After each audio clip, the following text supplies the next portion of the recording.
your mom. It'll be the first thing that John. It'll be the first thing you hear. All right, let's go ahead and start, guys. Are you recording? I am recording. We are live. This video is dedicated to everyone who's not here. I guess if you want your mom, that's fine. All right, here we go. Let's derive the area of a triangle, guys. You funny people. All right, so. Whoa. All right, so here's a triangle. Try not to make a right triangle, because the right triangle is the simplest one to do, right? Vertex A, vertex B, vertex C. Vertex A creates little a, vertex B creates little b, and vertex C creates little c. And as far as you guys know, area of a triangle is 1/2 base times height. So the base is little b, all that in the bottom is your base. And I need to calculate the height, and the height is the perpendicular distance, like so. This is height. Do you guys agree? All right. So I'm looking at angle A in particular. Now, with respect to angle A, I can say that sine A is opposite, which is h, over hypotenuse, which in this case will be the c. And I can say that that means that h equals c sine A. Does that make sense to you guys? And I can replace the h with, not your mom, but with c sine A. Do you guys see that? Yeah. And there it is. So if we drop the parentheses like it's hot, oh, that was kind of dumb. I'll stop. Good job.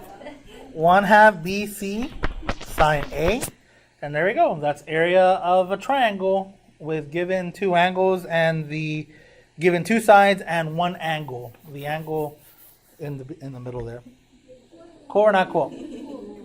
All right. There's another formula for area if we don't use the sides B and C. If we use the sides A and B, it looks like this.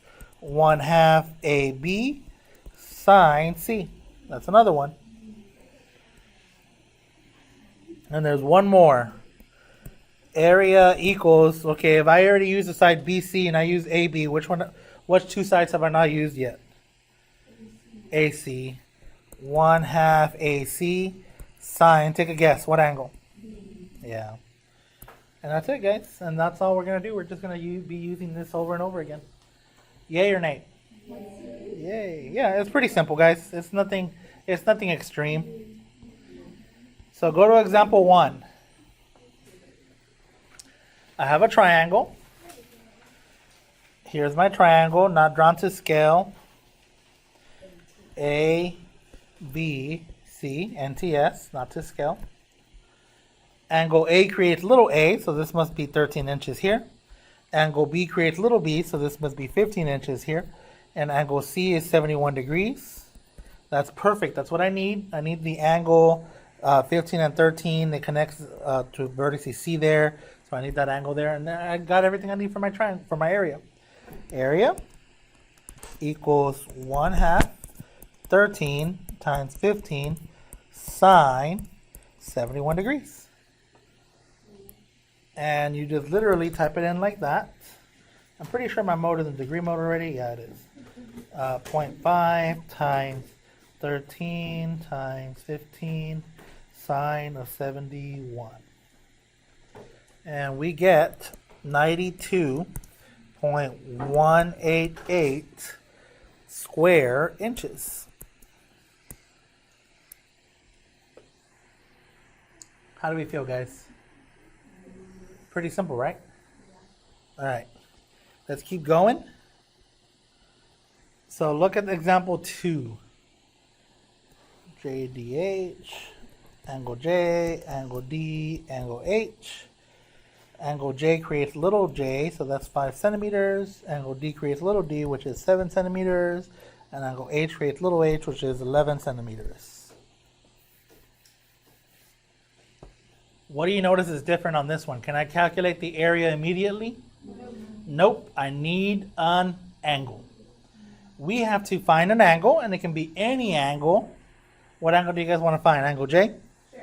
Okay, angle J it is. So if I want to find an angle J, what rule do I got to use? We used it last time. Law of... Yeah, law of cosines. Way to go. 11 squared. Since I want to figure out what angle J is... Oh, not 11 squared. Since I want to figure out what angle J is, I got to have the 5 on the outside. So 5 squared equals 11 squared plus 7 squared minus 2 times 11 times 7 cosine of J. Let's see. 25 equals, and then 11 squared plus 7 squared, and that is 170. 170 minus 2 times 11 times 7, and we get 154 cosine J. So I'm going to subtract 170 from 25. 170, 25. 25 minus 170. And here we go. So we have negative 145 equals a negative 154 cosine J. Negative divided by negative is a, so I'm going to write cosine J equals 145 over 154. And then to get J by itself, you take the inverse. And we get, so I'm going to go second arc cosine 145, excuse me, divided by 154. And I get 19.685 degrees. I don't want to round, guys, because we're going to do something in a little bit that I think is amazing. So I'm going to store this into the letter J, alpha J, enter.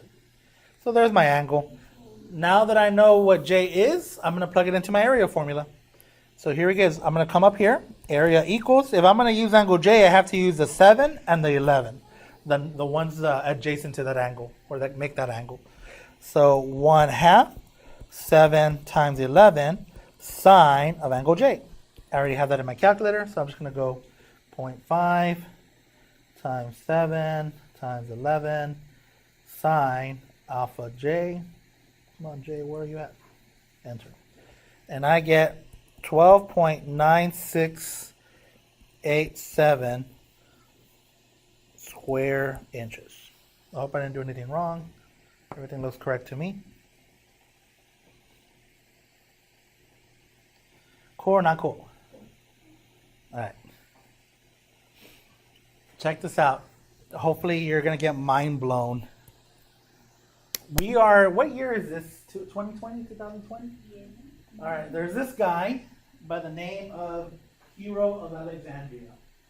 He devoted his life, well, I don't know if he devoted his whole life, but he lived 100 BC. He created this formula 2,100 years ago. We're going to use it, and we're going to see if it's exactly the same area that I got with modern technology. So let's see. I'm just using his formula, Heron of Alexandria. If you Google it, sometimes they call it Heroin or something. Not heroin, but yeah. Like they spell hero like different. So here we go. So it says that S is a half the perimeter. So I'm going to say S equals half of, let's see, 7 plus 11 plus 5, or 5 plus 7 plus 11. 7, 5, 22 divided by 2, 11.5. That's 11.5. And it says, example 3 says, find the area using Heron's formula. Okay, area equals square root 11.5, open parenthesis, 11.5 minus 5, close open, 11.5 minus 7, close open, 11.5 minus 11, close. I'm going to type that in verbatim, and I want to see how good his area is to this one here. So I'm going to go square root. I'm going to leave that there. I'm going to go 11.5, open, 11.5 minus 5, close open, 11.5 minus 7, close open, 11.5 minus 11, yes, I know that's 0.5, enter. Look at that. I think that is amazing. He did this 2,100 years ago, with no calculator, and it is exactly digit per digit the same area. You guys don't think that's amazing? Yeah, that is freaking amazing. I think that is like, wow. So do something that the world will know about you 2,100 years from now. Or maybe save a whole bunch of lives. I don't know. Like invent something with medicine or invent something with, look at this formula, Hero's formula. Maybe they'll call it Bennett Smith's formula of amazing mathematical things. I don't know. So maybe they'll go Dominguez's amazing articulate formula. So create something amazing, guys. I think that's amazing. I really do. 12.9687 square. What was this? Square what? Square centimeters. Yeah, don't say centimeters squared, guys. Say square centimeters. If you look at the floor, you see how those tiles are squares? You don't count and say, oh, 1, 2, 3, 4, 5. Those are 7 tiles squared. No, you say you count them and go, there's 25 square tiles. You know what I mean? Like, square is a unit of area, guys. So then why is it when we find an area of a circle that it's a square unit and not circle units? Okay. I'll let you guys think about it. All right. The rest are pretty straightforward. You're just applying the formula. The area of a triangle, this is coming from Delta Math.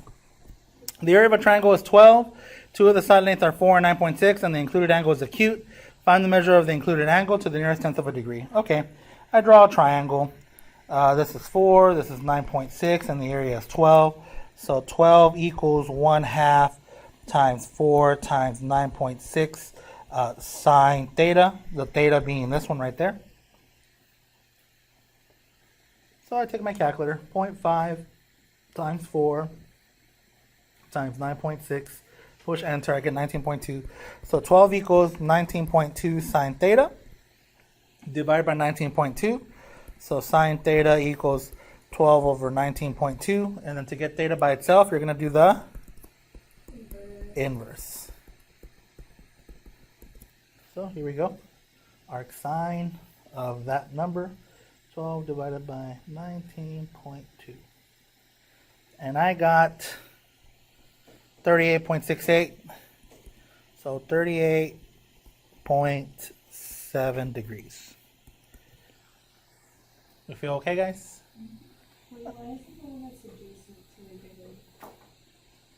Oh, it's always these. If it says the included angle is acute, they're talking about the angle in between the 4 and the 9.6. You know what I mean? Yeah, if this is the two side length of 4 and 9.6 are, and the included angle is acute. So they're talking about this specific angle. They should say that the adjoining sides. They probably should use better language, but that's what they're talking about. Oh, so it'll give you what angle they want. Mm-hmm. All right, next one. Oh, parallelogram. Do we know what a parallelogram is? Okay, I guess that's a good enough one. Does that look like a parallelogram to you guys? Yes. All right, do you agree that if I cut it right down the middle, like that it looks like two triangles? Do you guys see that? Okay, so I can use the formula that I have now, 1/2 AB sine C. You know what? Let's do it better. Let me cut it better. I'm going to cut it around the obtuse sides. Keep the acute ones, because that's the angle that I always get. If I cut it like that, can I use my same formula, 1/2 AB sine C? No? Yeah, we can. I have to, multiply by 2. Yes or no? So it just cuts off the 1/2. Perfect. So instead of the 1/2 AB sine C, you're going to multiply that sucker by 2, and it cuts out the half, and it's just AB sine C instead of with the half in the front. Does that make sense to you guys? Okay, perfect. So now we're good. I'm going to erase this, and you can leave it. You can draw a new parallelogram next to it. And it says the area of a parallelogram is 13, so 13, and its size is 9.4 and 1.7. So I'm going to put 1.7 there and 9.4 there. And I'm going to put theta. So every time you use this formula, the angle that it gives you is going to be the acute one. Do we know properties of a parallelogram? Let me put theta 1, theta 2. Theta 1 plus theta 2 is always going to equal to how much? 180. Always, always, always. And the formula, this sine C, is always going to be the acute one. So it's always going to be the theta 1 in this case. Because every time you do a ratio for sine, the calculator is stupid. It doesn't know if you're in quadrant 1 or quadrant 2. You know what I mean? Like if you do arc sine of 0.5, it's going to give you 30 degrees. It's not going to give you the 151. Cool? Okay. So so here they want the acute angle. So I'm going to say 13 equals 1.7 times 9.4 sine theta 1. I multiply the 1.7 and 9.4. 1.7 times 9.4. And I get 15.98. So 13 equals 15.98 sine theta 1. I divide by 15.98. So I have sine theta 1 equals 13 over 15.98. Yes, I know that you guys can do it in less steps. Go for it if you want to. Theta 1 is equal to the inverse sine of 13 divided by 15.98. And let's see what that is. Arc sine 13 divided by 15.98. And I got 54.44 degrees. So they want it to the nearest tenth of a degree, so 54.4 degrees. Done. Cool or not cool? All right, last one. Oh, sorry. You good? Okay. Last one. The area of a parallelogram is 21, and the length of its sides is 8.6 and 3.1. Determine to the nearest tenth of a degree the measure of the obtuse. Notice it said obtuse. So here we go. I'm going to draw a parallelogram. It's not perfect, not to scale, NTS. So this is theta 1, and this is theta 2. I want theta 2. So 8.6, I'm going to say that's 8.6, and 3.1. And 21. All right, 21 equals 3.1 times 8.6 sine theta 1. So 3.1 times 8.6. Oh, did I mess up? Because my ratio is always a positive ratio, and it's always going to give me an angle between 0 and 90 degrees. So every time I solve for this, it's always going to give me an acute angle 100% of the time. Do you know what I mean? 180 to get the obtuse one. Does that make sense? Because the calculator is stupid. It doesn't know. I mean, it's not. I guess I shouldn't call it that. I'm sorry, calculator. 26.66. 1 degree. It was another 6 short of 3. Okay, I'll stop. Divide. So let's see. Theta 1 is equal to inverse sine of 21 divided by 26.66, which we get.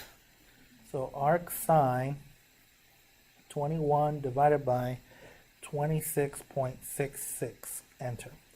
So we get 51.97. So it rounds up to 52 degrees. That's not the answer we want. What angle do they want?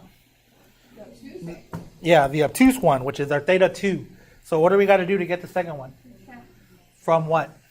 Perfect. So 180 minus that answer. And there we go. So 128. And that's the answer we want. So that's the one we circle. How do we feel? Yeah, that's all we're doing, guys. So just take care of the assignment, the handout. After you're done with the handout, there's a Delta Math. Almost everyone in second period was able to take care of it, so I think you guys will too. So let me know if you guys have issues, and that's it, guys.